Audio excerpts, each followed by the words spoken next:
Si tu as une situation stable au Cameroun, ne pars pas. Le dehors, c'est pour quelqu'un qui n'a plus rien à... Quand tu repars là-bas, tu es choqué que mais je commence à prendre les transports publics et je suis caissier. Alors que j'ai les compétences, ça frustre. Il y a beaucoup de personnes qui tombent en dépression. Tous les CV que tu vas déposer, toutes les demandes d'emploi, honnêtement, c'est pour emballer les beignets. Parce que moi, je ne parle pas sur ce que je reçois des demandes d'emploi. Tout le temps, ils croyaient que c'était la magie alors que c'est juste simple parce que dehors, tout se passe dehors, l'activité tourne dehors. Je ne peux pas me rappeler, genre, là, une scène de racisme ne me vient pas, mais le peu de temps que je suis parti à Montréal, c'est ces moments-là que mais pourtant, la zone anglophone, j'essaye même de réfléchir, je ne vois pas à quel moment j'ai été confronté à cela. Okay.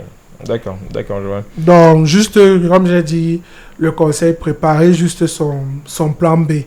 Okay. Si quelqu'un voit qu'il est à l'aise, il vit sa vie là-bas, mais ne jamais décider de rentrer au Cameroun, comme j'ai dit, la fleur au fusil.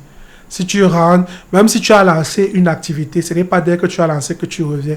C'est quand c'est déjà mature, stabilisé, que tu peux décider de rentrer. C'est pour ça que plein de personnes, quand ils investissent plus dans l'immobilier. Dans l'immobilier, oui. Parce qu'ils savent que c'est plus facile à manager et c'est du physique. Ça, c'est ça. Et pour ceux pour mes frères qui sont au Cameroun, c'est vrai que je vais parler, en tout cas, je parle toujours, je me dis non, laisse-nous arriver là-bas avant de voir. L'herbe n'est pas plus verte ailleurs. Parce que laissez-moi vous dire, comme j'ai toujours dit, les mêmes difficultés. Ceux qui partent là-bas, plus qu'il y a d'autres personnes aussi qui sont partis. Quand je disais ça, quand ils arrivent sur place, ils me disent tu avais raison, c'est dur. Tu vas arriver, par exemple, tu n'as pas les papiers, tu es obligé de travailler au noir. Si tu travailles au noir, ils décident quand te payer et combien te payer. Quand vous voyez les gens venir au Cameroun faire la fête, vous ne savez pas combien d'heures il a fait. Il a fait. Donc, si c'est pour le confort de la vie est confortable et tout, mais beaucoup de stress. Et dites-vous, si tu avais une mentalité de paresseux ici, arriver là-bas, ça sera double là-bas, puisque ce n'est pas comme si quelqu'un va venir c'est pas que il y a l'argent accroché, ce n'est pas la télé. Là-bas, comme on vous dit, il y a les routes cassées aussi là-bas. Il y a les nids de poules, il y a les ghettos. Donc, ce n'est pas seulement ce qu'on voit à la télé, on montre juste les belles. Il y a quand tu arrives dans les endroits où tu entres dans les trous. J'ai la confiance. Donc, pour dire que ne faut pas rêver, si ta situation est intenable ici, et je conseille surtout, si tu as une situation stable au Cameroun, ne pars pas. Le dehors, c'est pour quelqu'un qui n'a plus rien à faire, un jongleur, plus qui a déjà tout ou un étudiant qui va se chercher, qui va se former. Oui, un étudiant qui va se former. Bon, si c'est pour un étudiant, oui, un étudiant peut partir pour se former. Mais quelqu'un qui part juste dans le sens de se chercher. Mais sois-en sûr que tu ne laisses pas un travail stable ici. Parce que quand je vois des gestionnaires de banque ou de microfinance partir là-bas, moi je les regarde comme les fous. Si tu as un bon salaire ici. Ça dépend aussi de quelle microfinance aussi. Hein. Il y a les microfinances qui... bon, en tout cas. Puis, en plus, tu vas partir là-bas recommencer. Tu vas te retrouver en train de travailler au McDo. Tu vas te retrouver... Tu ne quittes pas là. Mais quand ils partent quand même avec... certains qui partent, ils ne partent pas pour se former. Il y a des procédures, Les procédures, je vais te dire, même si tu parles... Résidence express, ils appellent ça souvent comment? Même si tu parles en tant que résident, moi je ne suis pas au niveau... C'est pour cela que résident, ça revient au niveau du confort. Moi, je parle au niveau du travail et du... Mais ils trouvent même le travail avant de quitter, non? Tu ne peux pas trouver... Là-bas, c'est déjà... Si tu es dans une multinationale ou si tu as un poste, un travail vraiment poussé, quand tu as une entreprise là-bas, tu as déjà recruté pour ça. Mais si tu quittes, tu pars juste au Canada parce que tu as eu une opportunité d'immigration, ne le fais pas. Parce que tu vas repartir là-bas, commencer à zéro. Ça va te frustrer. Tu avais déjà un rythme ici, tu avais ta petite voiture... Tu partais au travail, tu étais assis. Mais quand tu repars là-bas, tu es choqué que je commence à prendre les transports publics. J'ai du mal à manger, je suis caissier où on me parle, alors que j'ai les compétences. Ça frustre. Il y a beaucoup de personnes qui tombent en dépression pour ça. C'est pour ça que je dis l'immigration, c'est pour quelqu'un qui n'a pas une situation ici. Stable. Si tu as ta situation qui est stable, mieux tu restes, tu chopes. ici. Pas seulement là-bas si tu sais que tu as quelque chose d'équivalent à ce que tu peux faire. Ok, d'accord. Et pour finir maintenant, au niveau de l'entrepreneuriat. L'entrepreneuriat pour nos frères et sœurs qui ont des difficultés. C'est dur. Là, c'est très dur, même parce que quand tu dis c'est dur, simplement là, c'est très dur. C'est très dur. Les financements sont. C'est inaccessible. Mais, comme je dis, c'est dehors. Il faut choquer le dehors. C'est dehors que tu trouves les opportunités. En étant dehors, même dans ton petit truc, tu peux être dehors en train, je ne sais pas moi, de vendre tes fruits, d'aller dans les ministères, livrer tes baquettes de fruits. Tu te lis d'amitié avec un directeur là-bas. Au fur et à mesure, tu donnes ton cursus, tu donnes ton diplôme, tu ne sais pas, il peut te mettre quelque part. Or, si tu étais resté à la maison, cette situation ne sera pas arrivée. Parce que tous les CV que tu vas déposer, toutes les demandes d'emploi que tu vas déposer, honnêtement, c'est pour emballer les beignets. Parce que moi, je ne parle parce que c'est ce que je reçois les demandes d'emploi tout le temps. Donc, c'est pour... Donc, ce n'est pas... D'ailleurs, est-ce qu'actuellement tu recrutes? Non, justement.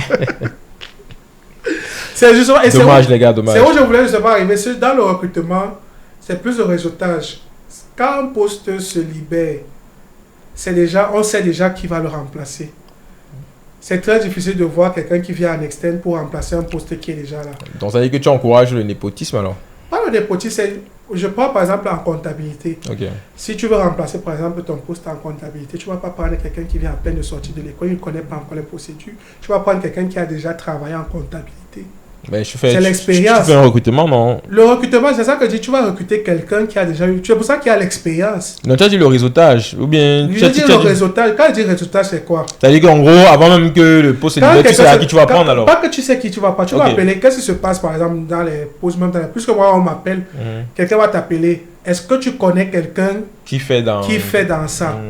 Moi, je veux lui dire, ok, on commence déjà à te poser des questions, lui. Parce qu'on sait que, bon, toi, tu connais quand même ces gens qui sont là. Qui sont là. Donc, pour dire que si toi, tu viens juste, c'est ton premier emploi, tu as déposé ton premier CV, c'est très difficile, c'est pratiquement impossible.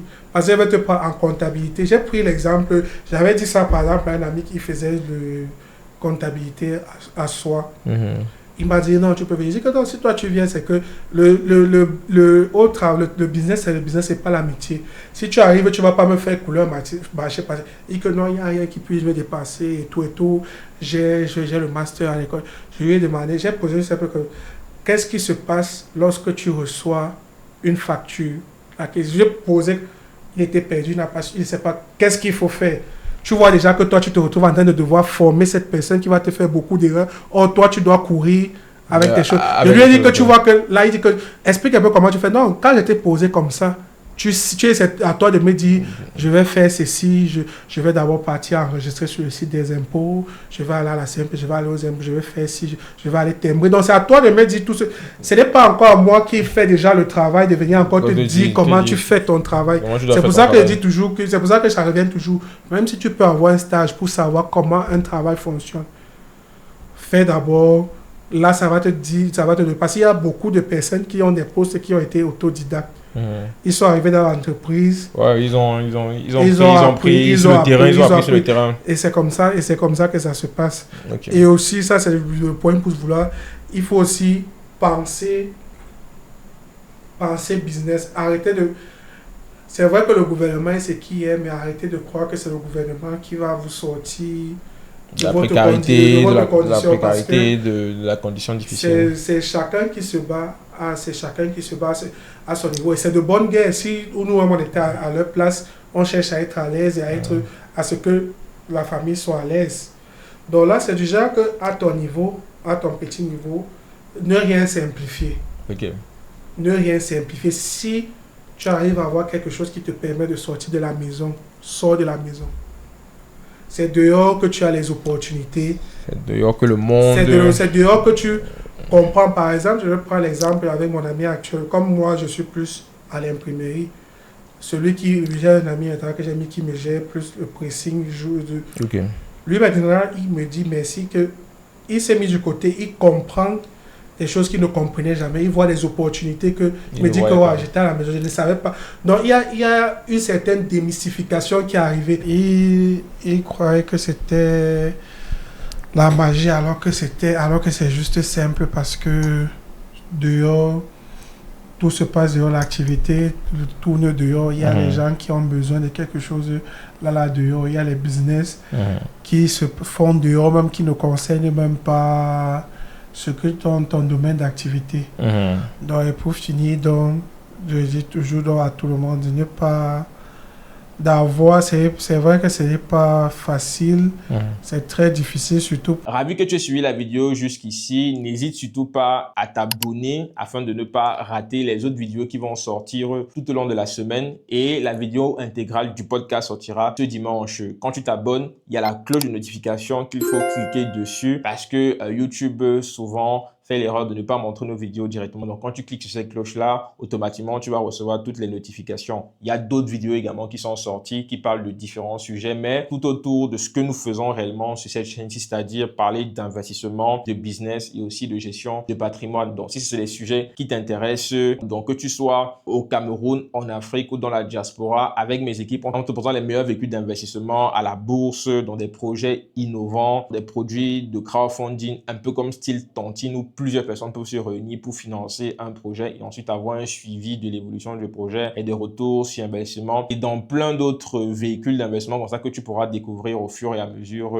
où on va découvrir quel est ton profil. Donc, si c'est des sujets qui t'intéressent réellement, n'hésite pas, comme je disais tantôt, à t'abonner à la chaîne, à cliquer sur la cloche de notification, je le répète encore, c'est important, à liker, à partager également et ensuite à commenter s'il y a peut-être un sujet que tu voudrais qu'on aborde. On a également prévu pour toi un quiz afin de déterminer quel est ton profil d'investisseur. Tu pourras répondre aux différentes questions et à la fin, tu vas recevoir un mail qui va te résumer complètement quel est ton profil d'investisseur et à partir de là, tu pourras prendre rendez-vous avec l'un de nos experts où on va t'accompagner à partir de ce moment-là. Connaître son profil d'investisseur est très important et c'est vraiment le début du succès. C'est ce qu'on a remarqué depuis près de 2019. On accompagne différentes personnes. Clique sur le lien dans la description s'il est déjà disponible et on se retrouve de l'autre côté. Allez.